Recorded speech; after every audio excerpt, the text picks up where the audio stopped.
好，美国自己本身也是大乱哦，因为美国的美股啊，现在也是血洗的状况哦。那遇到这个情形，川普是出来啊，想要稳定民心，但讲这一番话，让大家也觉得很傻眼。他说，有时候得吃药才能解决问题。我们来听一下。Sometimes you have to take medicine to fix something. We have been treated so badly by other countries because we had stupid leadership that allowed this to happen.Hundreds of billions of dollars is pouring into our country. We started because I put tariffs on. 所以川普就被吐槽，那你自己吃药没有？就是说他吃药才能够解决问题，那你现在这样子搞乱全世界，你吃药没啊？所以你看到哦，这个4月5号一整天，美国全美50州哦，还有欧洲很多国哦，都已经爆发了这个反川普运动哦。在洛杉矶，我们看这个空拍的画面，这样子看下去哦，抗议者就持着花式的标语来抨击川普跟马斯克，在缩减政府啊、移民啊、关税这些行动啊。那参与者表示呢，川普正在撕裂这个国家，正在夺取美国人的这些资产哦。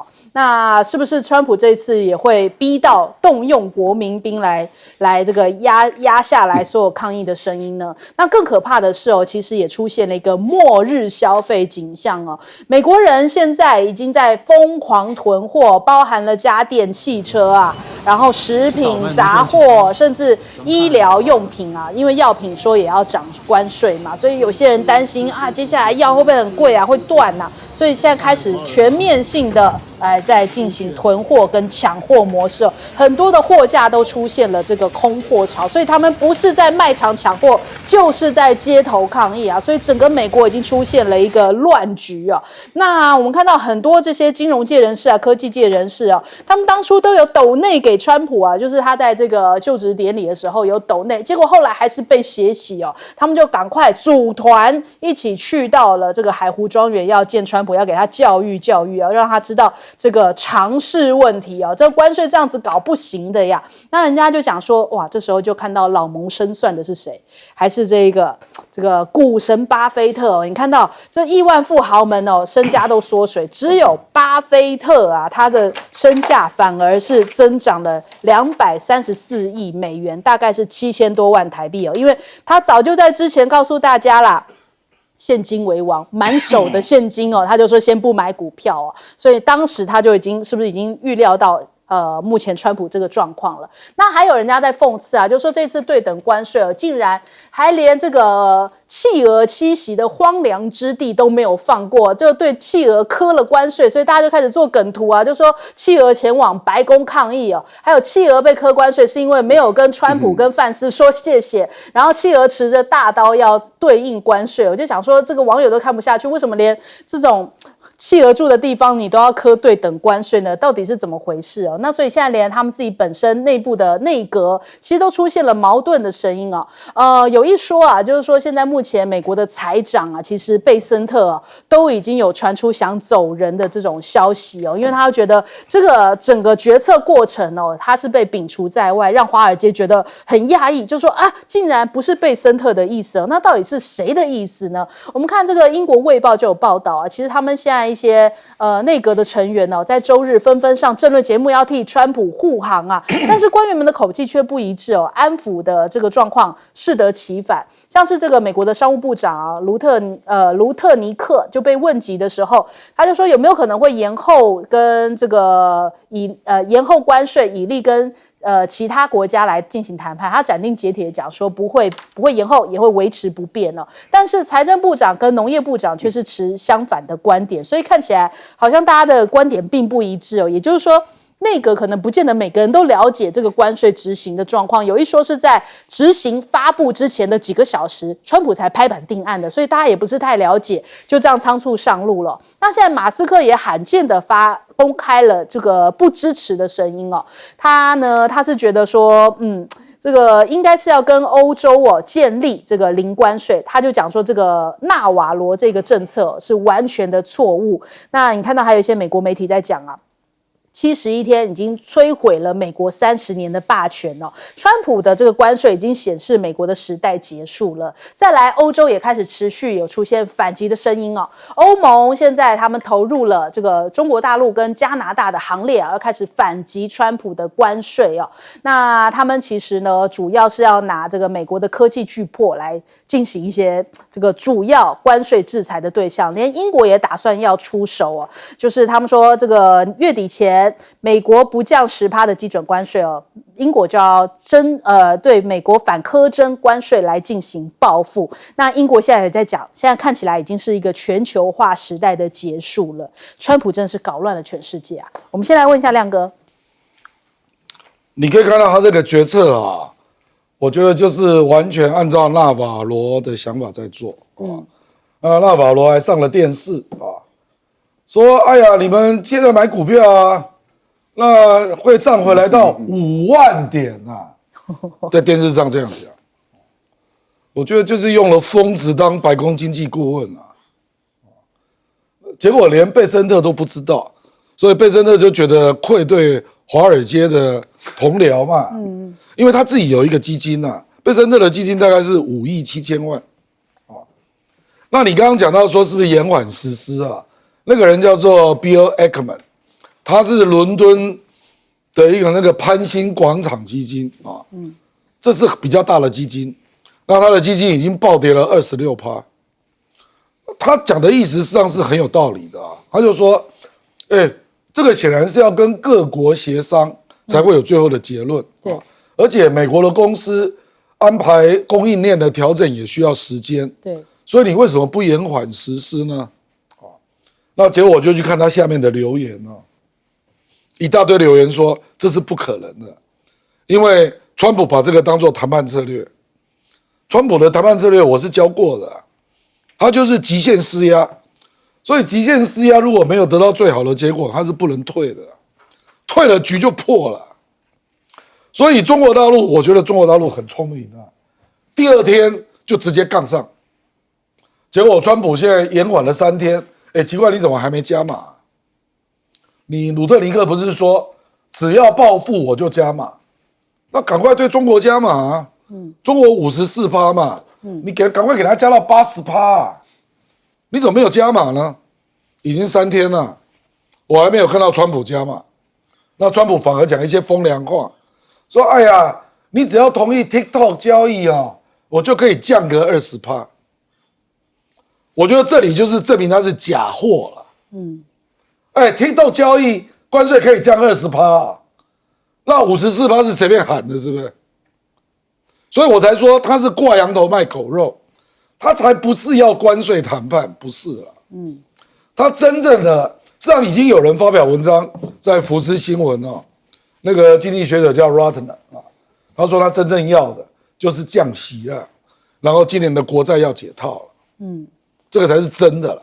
还有那个。桥水私募基金，那个他也出来讲了，那达利欧也出来讲了，他说川普才不是要关税谈判，你们不要被他骗了，他要的是什么？亚洲货币贬值啊，升值啊，亚洲货币升值，所以他真正要的项目都是金融啊，美债解套，短债换长债啊，然后这个亚洲货币升息升值啊。让我美国可以减息，那降低我国债的利息的付出的压力，然后让我美国的出口可以增加竞争力。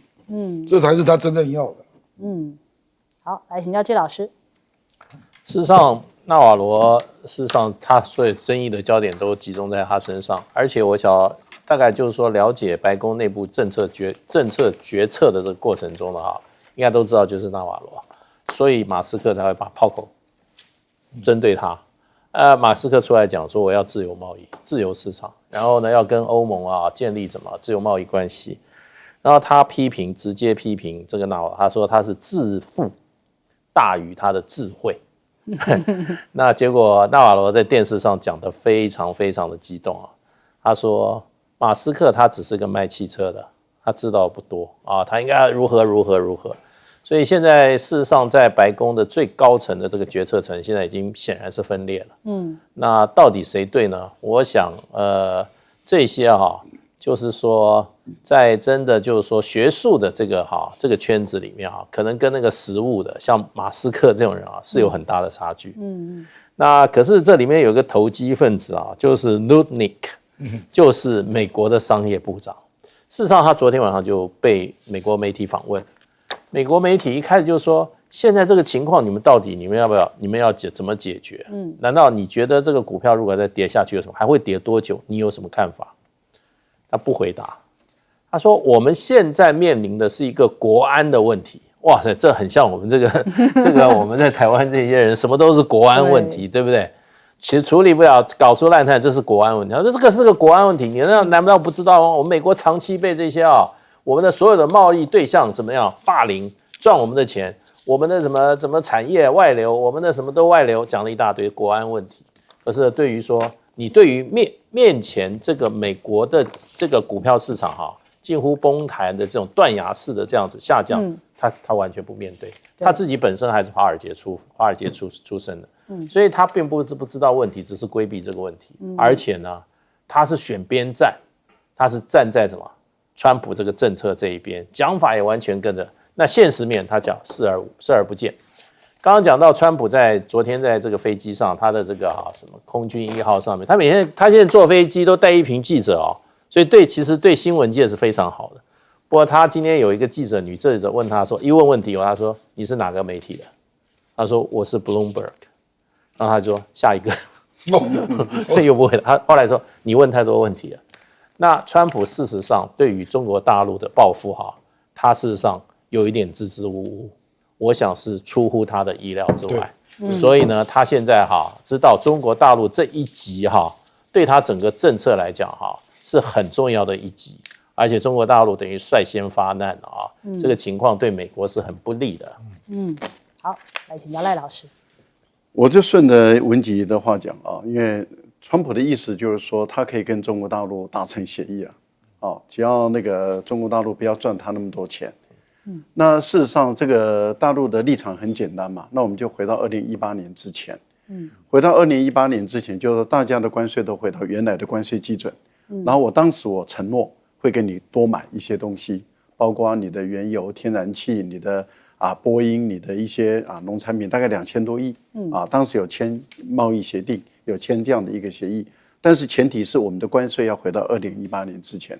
川普本来很开心嘛，拿了大订单，还没有科技战。对，川普那时候很开心，他拿着那个大订单回去以后说：“你看，我跟中国大陆谈下2000多亿的这个贸易。”结果民主党嘲笑他说：“那还不是一次性的？那明年呢？后年呢？那你怎么办？”然后他就把那个贸易就撕毁了，撕毁以后贸易战就开打了。所以责任事实上就是在川普嘛。那你现在川普，如果你说你又想回来跟中国大陆再来谈，中国大陆的立场还是很简单，回到2018年。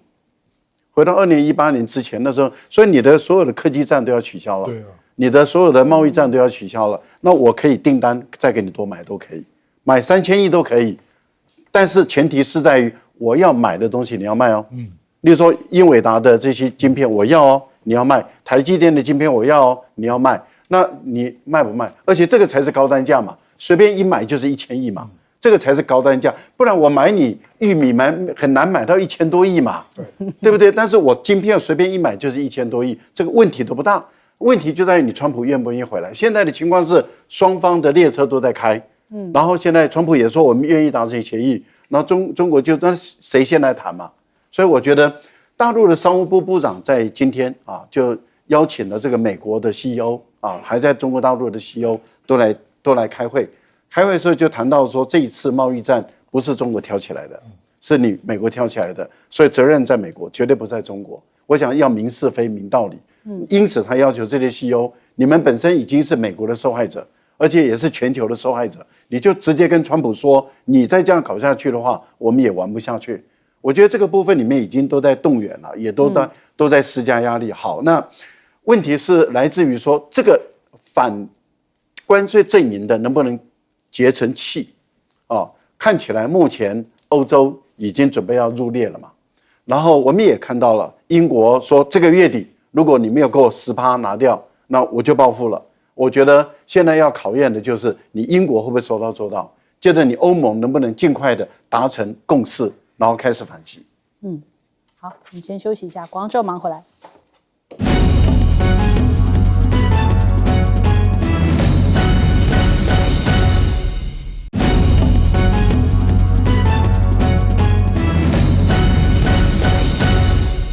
好，现在中美之间真的是已经开启了这一场世界级的关税大战了。因为美国这一棒过来，那中国大陆立刻重磅回击，而且还是乱棒打回去哦。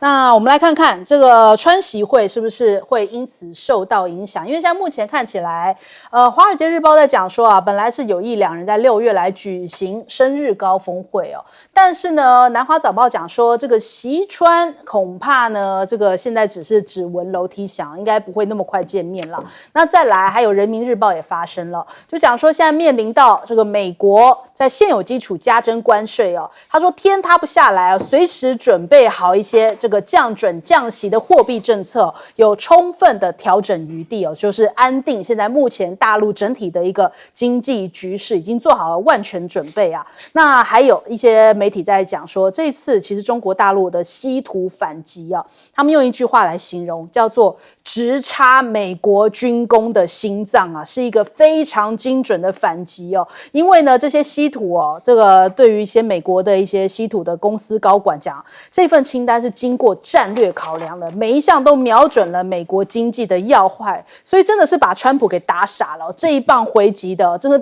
打得他七荤八素的。那这些稀土还用在像是光学雷达器啊、雷达设备哦，这个风力涡轮机啊，这些高性能磁体以及这个喷气发动机的涂层啊，这些非常先进的领域，其实如果一旦禁止出口到美国的话，这是对美国来说是一个重伤的状况。那所以我们看到现在包含了这个《华尔街日报》啊、BBC 都在讲说，这个中美之间的沟通急冻哦，看起来已经陷入了以牙还牙的报复循环，甚至 BBC 形容这个现在是中美现在互掐脖子，互不退缩。那看起来这个全球看到这个形容中美两头大象在打架，那其他人真的是要赶紧啊，这个求自保啊。那这个《经济学人》呢，还发布了最新一期的这个封面其实最新2期都是相关的。一个呢是川普拿着锯子自己锯向美国地图，我就把自己给美国给毁了。另外一个呢是把川普的帽子改成了 Make China Great Again 就是你这样子恐怕会让中国再次伟大。那美股的大崩盘呢，你看到贝森特出来讲说呢，这个跟我们的这个 MAGA 的政策没有关系啊，这是 DeepSeek 的原因啊，竟然可以扯到说这是1月底的1月这时候那个 DeepSeek 上市啊，就开始跌了，所以这并不是什么奇特的现象，竟然可以这样子用回收的方式甩锅给中国大陆哦。那我们看到《华尔街日报》讲，其实欧盟现在面临到美国的20%全面关税哦，可能会推的这个把欧盟跟中国大陆推得更近哦，那转而这个投向中国大陆啊，那他们之间现在已经重启了这个谈判的措施哦，是不是反而会让美国更加的边缘化？再来，大陆也借此拉拢一些美国的盟友哦，未来可能会呈现一个没有美国的半全球化，那美国就要变成在这个全球化之外了吗？那再来，我们看看。破除了中国大陆的滤镜哦，甲亢哥今天是到了长沙，长沙从下午4点钟哦，等一会儿就要开始进行直播了，因为现在大家都在期待他要跟大张伟见面，因为他当初就是听到大张伟的那一首阳光彩虹小白马，然后里面的那个，然后他就觉得说，是不是这有歧视性的言论？后来才知道，原来这个是中国，我们常常在讲话的时候就会讲，那个什么就是我们的一个语助词。后来他才发现，然后反而就变成被大张伟圈粉。然后这一趟他去到中国大陆，都一直还没有跟大张伟见面。但是大张伟在直播当中讲说，他会跟甲亢哥有一个安排，因为大张伟大家知道说他在湖南卫视这边也是在长沙这里嘛，是不是会有可能在长沙进行这个梦幻联动呢？所以大家也在关注哦。那前2天他去到深圳的时候，除了买华为3折机之外，甚至他还体验了一下这个无人驾驶直升机哦。我们来看一下这个画面。Why do I be doing shit like this? Why do I do stuff like this? I'm in a flying car, the first person to drive a flying car into me. No, hold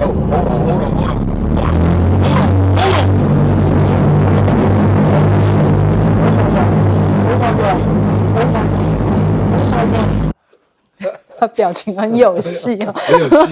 他很紧张。那我有看他那个过程，他就很紧张上去，但他其实后来下来的时候，他是很嗨、很开心的，就是他体验了一个非常难得的体验哦。那其实呢，这个中国大陆的外交部也发文称赞哦，就说其实美国的网红成为大陆的官方宣传的这样的一个渠道嘛，所以呢，他已经展现出来没有滤镜的真实中国。那我们看到也有很多的评论哦，西方选择用选择性叙事哦，建筑起一道这个厚重的认知铁幕啊，把中国大陆描绘成一个停滞的东方古国。但是现在经由这样子，一镜到底没有剧本的这个街头漫游式的直播，已经撕开了这一道铁幕了。那首先我们来请教一下亮哥，先讲一下甲亢啊，因为 iShowSpeed 我还去看他的英文网站，他平均一个片子中国的部分大概都400到500万，所以宣传力真的非常惊人，那因为这个绝对没有办法造假，这是一镜到底，而且连拍4到5个小时，所以这个就是最真实的啦。你网红有时候要配合，这个绝对不是配合的，所以我觉得，这一次真的帮中国大陆加分不少啦，而且它的主题蛮多的，不只是旅游啦。还有各种主题，比如说重庆科技体那个 Cyber City 等等等啊。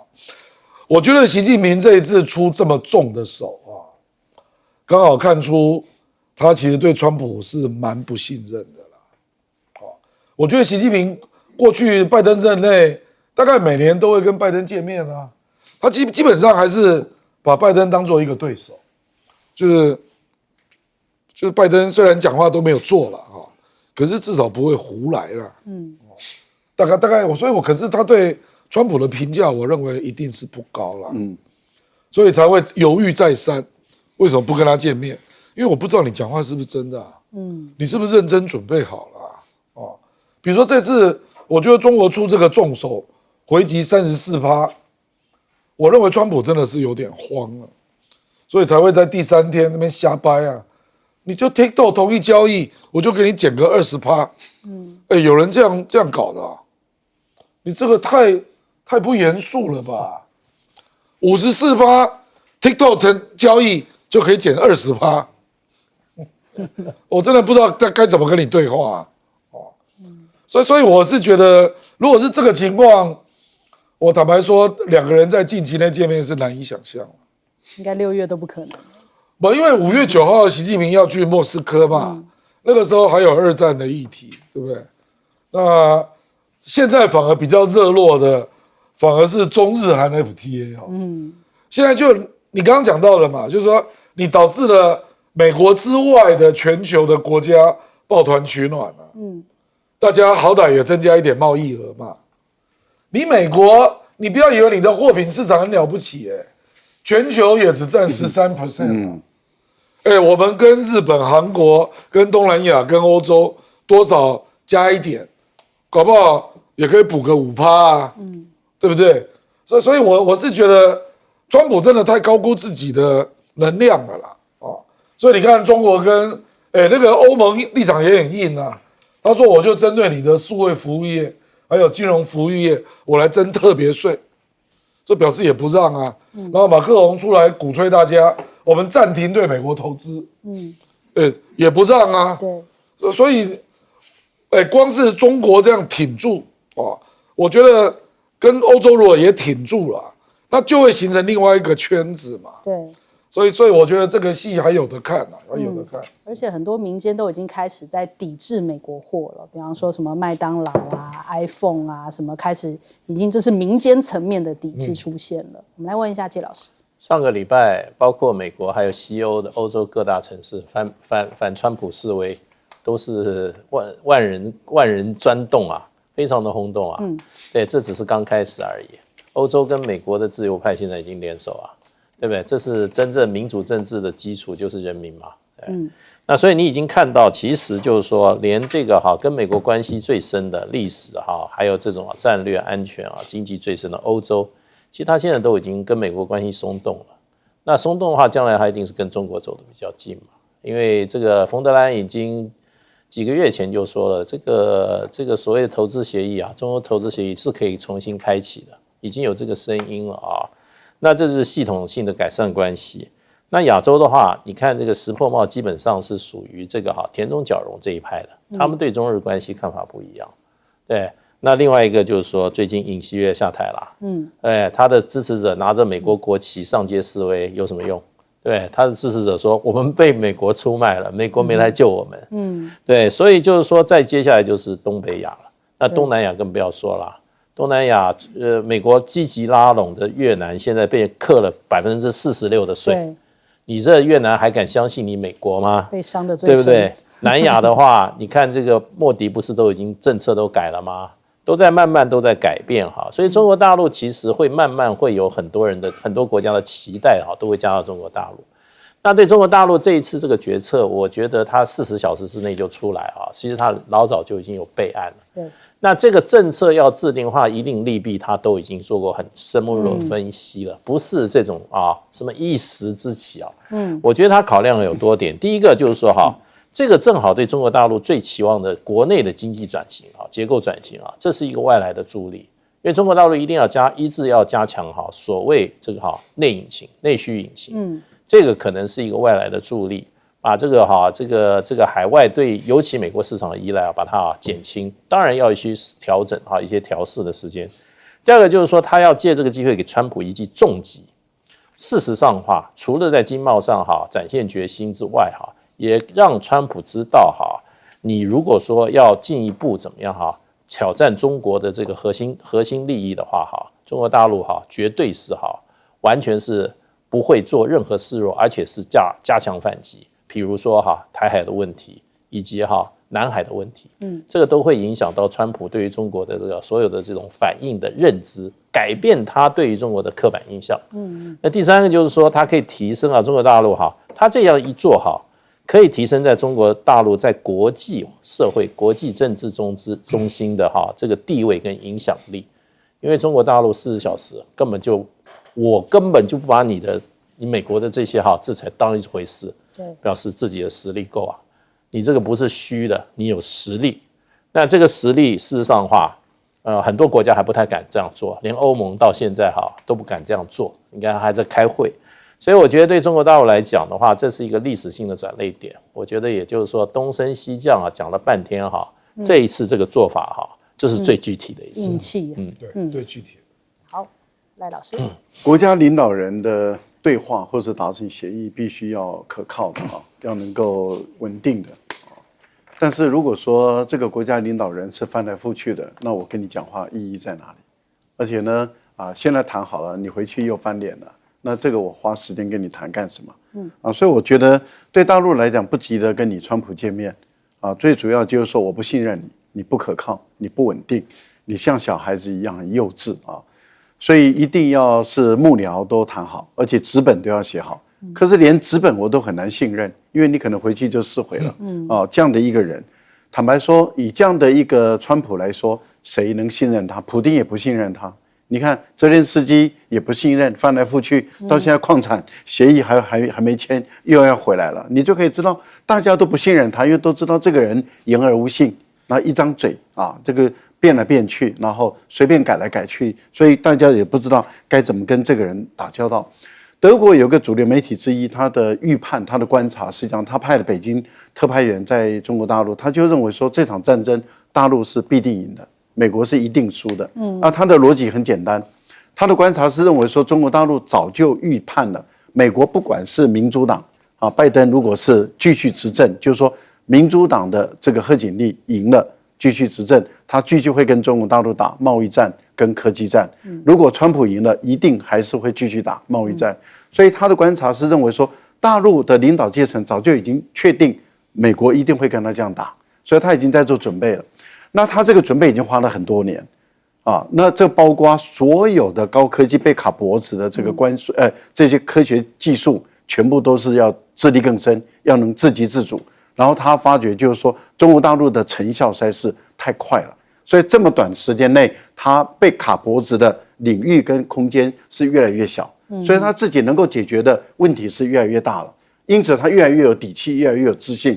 相对来讲，美国的美国的稀土到现在没办法解决，美国有太多的领域没办法解决，而且呢，他们认为说中国大陆早就算出来。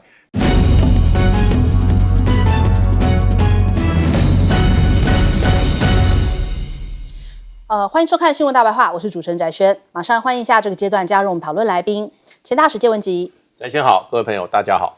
国际事务专家赖岳谦，主持人好，观众朋友大家好。还有耶鲁政治学博士郭正亮，稍后加入我们。马上来关注一下啊，今天亚股全面的这个崩跌啊，这是被血洗的一个状况啊。那台湾当然也没有幸免于外啊，台股今天是重挫了2000多点啊，重挫了2065点，也算是这个台股史上最惨的一个状况啊。那台积电是以跌停价848元作收，也就是掼破了900元的关卡。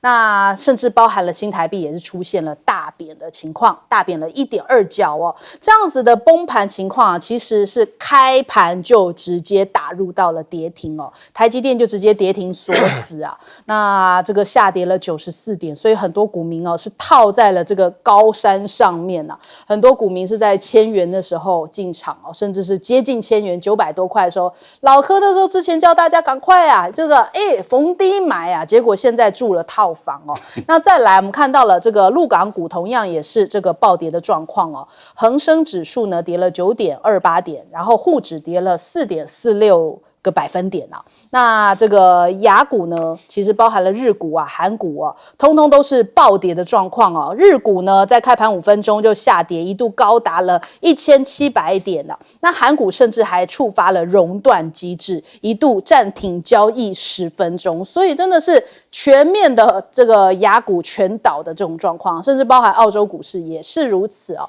那全球股市都难逃，美股它其实2天来已经蒸发了220兆。那这个状况恐怕还不是个尽头哦，还会继续再持续下去。因为现在美国本身自己面对到这个股市的这个情况哦，投资人的恐慌情绪也是一直在升温当中。那我们看到今天的微博热搜第1名就是全球股市巨震啊。那包含了我们刚刚讲的这一些这个个股之外呢，其实加密货币哦，同样也是进入到了暴跌行列。比特币跟以太币哦，分别重挫了5个百分点跟10个百分点啊。那连金价都开始跌，人家讲说，金价不是照理说应该是会人家来避险吗？那个情况是说什么呢？就是我还这个有余裕的时候，我还有剩余的钱的时候，我要去避险。那如果你已经这个已经动摇到你原本的这种资产的这个聚宝盆的话，你恐怕是要去变卖这个黄金，然后来去补贴你这些熔断啊，或者是要补这些融资额那这种状况就是更加的严重，更加危险。所以今天已经开始有投资者出现抛售黄金来弥补损失，可能是要补足这个股市的这种状况啊。那当然油市同样也开始重挫，沙特阿拉伯重挫了6.78%哦，这个油国的股市这跌的也是非常重，这也创下5年以来最大的单日跌幅啊。所以油金双跌，加密货币也跌，已经敲响了现在全球景气、全球经济衰退的警钟了。那再来我们看看路透社特别点名看见了台湾啊，怎么看呢？因为赖清德喊出了零关税所以白宫的国家经济会议主席呢就讲说，自从川普宣布关税政策以来，已经有超过50个国家已经要跟这个白宫联系展开谈判了。那路透社甚至发文提及，赖清德强调台美双方可以从零关税开始谈起而且台湾企业还要增加在美投资底牌亮了出来，还自己先主动加码了呀。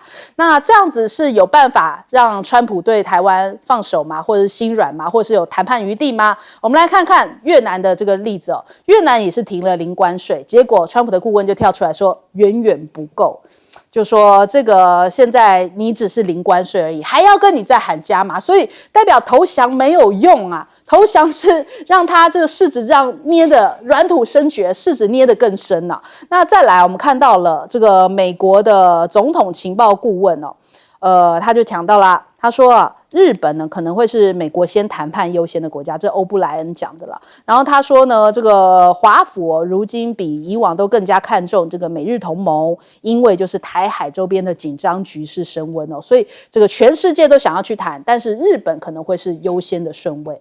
首先我们来请教一下亮哥怎么看我们今天这个台股这个今天还大家做梗图说至少我们还有绿色啊，真的我们台股已经迎来一片绿油油了。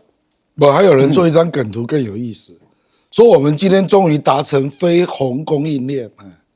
因为没有一家涨的，全部都是绿的跌。这个我们今天是隔了2天之后第一天开盘嘛，那大家要注意的是，今天大陆也跌了9.2%哦，而且日本、韩国还在续跌，他们是第3天了，日本、韩国是第3天了，那中国大陆是第1天，因为上个礼拜上海股市大概只跌了0.2%，所以台湾这个绝对还没有结束，我认为明天还有，对，而且不知道啦，到10号都不会停。不，因为我们随便举例啦，比如说台积电在上个礼拜就跌了13.8%，那今天一开盘就锁跌停了嘛，那才10%啊，那今天还不知道，我觉得川普当然有他的妙想啊，他的妙想绝对没有考虑到民众实际的生活能不能撑到他的想象啊。我认为他的想法就是希望美国能够有一个小衰退，然后能够让这个通货膨胀掉下来，然后他就可以降息。看起来不小啊。通货膨胀本来大概2.8嘛，那他一定要降息，他一定要通货膨胀掉下来才能够逼联准会降息。因为那个时候等于是要救经济了。对。问题是在这个过程会有多少人失业？就他没有去想美国这个社会啊，比如说我们看礼拜天这么多人出来示威啊，这个还不是针对股市哦，我跟你讲，这个还是对川普、马斯克那个裁员啊或者社保啦那个部分的抗议。我跟你讲啊，接下来你会看到美国有几个经济危机啦。第一个是缺货，因为有人会囤货，上个礼拜就开始了，而且不是只有老百姓囤货，商家也会囤货。对，因为你只要再隔个2-3个礼拜，你就可以赚20-30%啊。怎么不囤货？而且美国的进口商还有亚洲的出口商也都暂缓出口，或进货。所以接下来的危机，就川普立刻会看到，就是老百姓去超市买不到东西。对，那这个东西会变成什么？我认为一定是严重的抗议。那你要怎么办？这是第一个啦。那第二个就是在野党会做什么动作？因为目前已经有民主党在国会提案，叫做贸易审查法案，就是说，征税权是国会的权呢，你怎么可以用1977年的紧急命令，然后就直接给他调关税，都没有经过国会审查？对，所以目前共和党是没有通过啊。共和党因为目前还不够严重嘛。民主党已经提了一个案，说国会有权停止关税啊。那总统未来如果要调整关税，48小时内要送到国会。那必须要提出产业跟消费者的冲击报告啊。我认为如果经济再这样往下走啊，到时候国会这个案就会过。我才不相信共和党撑得住。对，因为昨天那个德州那个参议员啊，川普的铁杆支持者那个 Ted Cruz， 他都出来讲了。对，他说万一今年搞到衰退，那明年大概大家也不用选了。对，所以我认为啊，而且众议院事实上才差5席，所以只要有3个人跳船，这个法案就过了。所以我跟你讲啊，我觉得川普实在太理想化了。他想的都是一些原理啦，比如说，这样跌下来，那他就可以用这个高关税来逼人家来谈判啊。那我认为他也不是要什么削减贸易逆差啦，那个绝对不是他的目的了，因为贸易逆差也只有1兆3000亿，那才多少钱呐？川普要的不是这个了，川普要的是美国国债今年到期，美国的国债是36.2兆啊。今年到期是9兆，他短债要换长债啊，他要逼你来买啦，我讲白了啦，所以赖清德根本就搞错方向，因为人家底牌还没出来，那当然他最大咖就是中国嘛，因为中国大陆你给我卖多少了？你从1兆3000亿卖到7000多亿，你给我补回来啊！我看他大概要中国买1兆美债了，不是说买，是短债换长债。我想这个才是他真正的目的，因为有人算过，美债的利率只要降0.01啊，短债换长债，他就可以1年就可以省100亿了。我认为这个才是他的真正的目的了。可是呢，目前看起来中国是不理他嘛。我认为他也不容易得逞。好，请教季老师。其实现在这个状况这么严重哈，川普嘴巴还是很硬，他的这些幕僚顾问啊，嘴巴更硬，对，所以就变成就是说还互骂，就是说纳瓦罗，也就是白宫的这个贸易顾问啊，已经跟马斯克已经开始对骂了。对，因为马斯克显然不赞同这个政策。马斯克说，我们希望关税都变为0，所以我们希望跟欧盟成为什么哈？成为自由贸易协定，我们成为一个共同的一个自由市场。那川普的顾问就是说，他说这个问题没有解决啊。他说你知道这个川普自己讲，川普昨天在飞机上又说，他说欧盟比中国还坏，为什么？他说他赚我们的钱赚的太多了，他是赚了大概2000亿啊，去年赚了美国2000亿。他说啊，我们买他们的汽车 ，Mercedes、BMW 啊 ，Volkswagen 啊，什么都买，他不买我们的汽车。然后呢，他的农产品我们什么都买，他不要我们的农产品，他要的是什么？川普现在要的是什么？川普现在要的就变成大家的贸易账面算起来啊，起码你不能赚我钱。那怎么做得到呢？对，完全做不到啊！所以欧盟所以现在不动声色，因为川普的态度还是非常强。然后再加上来就变成川普还是对所有这些国家来讲，他说这个没有用的。他说你跟我零关税，我跟你零关税没有用，关键在怎么样？就刚刚这个美国的这个也是川普政府纳瓦罗他出来说，问题是你们存在很多非关税的这个诈欺贸易欺骗，所以今天这对越南讲，越南说我跟你零好不好？你美国进口货我通通是零关税好不好？那结果呢？他说不是啊，问题是你赚我了1200亿，你是用诈欺手段的，所以呢要把这个诈欺手段怎么解决？越南怎么解决？解决不了啊，所以这个问题我觉得还会卡下去。然后呢，美国的现在整个的这个股市已经蒸发掉6.7兆美金嘛，对不对？2-3天之内，那事实上的话，只有美国的内部的压力啊，才会怎么样？才会造成川普的压力。看起来外部不管是求饶的也好啊，还是怎么样玩硬的也好，对川普来讲，他现在软硬不吃。那他的东西他要见到什么？他要见到，他说我已经收到很多了。我已经得到，我们已经得了7兆美金的投资了，哇！上个礼拜才讲6兆，那没有任何变化，再又多出来1兆，不知道从哪里出来的，对。然后他说我们还赚了1兆美金，所以这些股民的这些台湾、美国老百姓可损失我这个抽了1兆美金的税都可以 cover， 那问题就变成好了，你今天变7兆，如果照算的话6兆好了，你股票已经蒸发了6.7兆了。对，所以我觉得现在这个只有怎么讲呢？美国以外的国家大家怎么样？互相有一个联保的运动，互相怎么讲？有一个共同的立场，才能够改变美国的社会。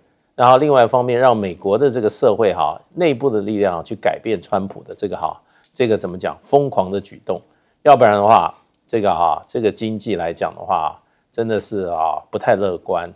那时到如今我们股票跌了那么多，我想请问一下，我们现在能不能怀疑美国？那个盘后台指期，继续杀7.6%，对啊，盘后还继续杀，盘后这叫做喋喋不休啊。我们是不是还要继续相信美国？好，我们来问赖老师。纳瓦罗说你只要股票不卖，你就没有赔。这是哈佛大学经济学教授讲的话。你股票不卖，你就没有赔。哇，郭婉蓉好像也讲过郭婉蓉这个是哪一门的经济学家？股市就是我们融资进出的一个，然后我们每个人有的时候会这样需要钱，那样需要钱。我们一旦你需要钱的时候，你要不要把股票卖掉？而且你的公司的整个股市市值一直在下跌的时候，你公司的资产的规模一直在减少，可是你的人事资本的支出并没有减少啊。你不会因为股市一下跌就裁员了，你的人事支出成本一样，你的生产物料的成本一样，行政支出成本一样在增加，而你的股市的市值一直减少，你要花的钱一直在出去。然后你的投资，你有些地方是用公司债啊，公司债你要不要还？公司债要还啊，公司债要给利息啊，你那些资金头寸怎么调来？所以讲的这种没有知识的话，没有常识的话，还哈佛大学的经济学的教授，我都不晓得他教出来的学生会是什么等级的学生啊！这个实在是令人匪夷所思。也就是说，为了捍卫他的老板，都已经脱离了任何经济所有的知识了。坦白说，这个就是人类最大的悲哀，也是美国最大的悲哀，就是知识分子为了官位，为了捍卫他的老板，然后呢，连任何学术上、科学上的真理都可以抛弃，这个才是美国人、读书人最大的悲哀。那我们再问一个问题啦，那既然有一些国家像日本啦、韩国啦，或是越南啦，甚至台湾啦，都说我们不会报复，那不会报复，美国人还要跟你谈什么呢？那我的关税就定了嘛，就是原来的关税上我已经叠加上去了，例如说台湾就是30多嘛，那叠加上去以后，你既然不会报复，那就没什么好谈的嘛，那就按照这样做嘛。那你还要再去谈，你要再去谈，那对美国人来讲，你要来找我谈，你要让什么利？也就是说，你不报复，那我就按照这样做了。对，那你要再来找我谈的时候，你要把利降到什么地方？然后越南说我把关税降到最低，降到0。如果说赖清德也说我们把关税再降到0，然后来换得什么？那对于川普来讲的话，你关税降到0，你要来跟我换什么？换我关税降5%给你啊，然后你关税给我降到0，但是这个不是我要的啊，我要的是什么？我要的是你工厂搬到我美国来，你工厂搬到我美国生产制造出来了以后，再用高关税，你要低关税，我再卖给你，你的东西卖给我还是高关税，那也就是逼着你的工厂都移到我的家里面来嘛。